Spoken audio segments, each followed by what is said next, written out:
L'Office burundais pour la protection de l'environnement a brandi son approche taxonomique comme un modèle efficace dans la protection de la biodiversité de l'étendue de son territoire. Les officiers de cette unité ont par la suite proposé cette expertise aux scientifiques et politiciens de la République démocratique du Congo afin de renforcer la ceinture de sécurité de la faune et de la flore de la RDC relevée au rang du premier poumon mondial de la planète. Cet exposé a eu lieu lors de la deuxième conférence internationale sur la biodiversité à Kisangani.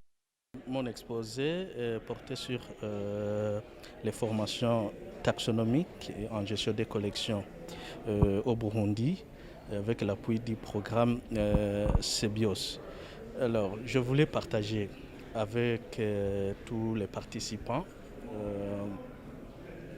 les expériences en rapport avec les différents appuis que nous avons pu avoir au programme CEBIOS en matière de taxonomie et de gestion des collections. Et il est possible parce que les recherches que nous menons, ce sont des recherches qui peuvent être faites ailleurs, pas uniquement au Burundi, mais ailleurs, principalement en République démocratique du Congo, parce que lorsque nous faisons des stages, que ce soit en Belgique ou ailleurs, on se rencontre avec d'autres étudiants, dont les étudiants d'ici au Congo.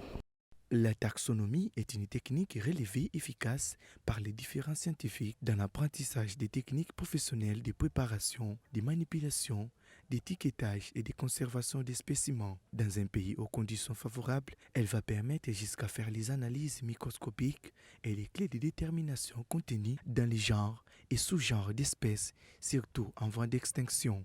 Les différentes recherches que nous menons, ou les différentes études que nous menons sur la faune et la flore, comme nous, chez notre institution Office burundais pour la protection de l'environnement, nous avons une mission de la protection de l'environnement, mais aussi de la sauvegarde de la biodiversité.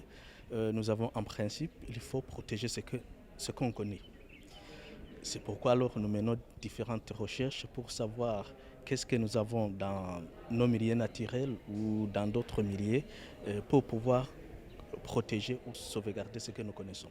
Cette taxonomie repose actuellement sur une conception fondamentalement évolutive via les recours de la génétique des populations pour mettre en évidence l'existence de nouvelles espèces ou aux analyses phylogénétiques pour classer ces derniers. En République démocratique du Congo, le département de conservation de la nature saurait classifier les espèces fauniques et floristiques selon leur mode vivant, les domaines, les règnes, les embranchements, les classes, les ordres, les familles, les genres et les espèces actualisées en temps réel.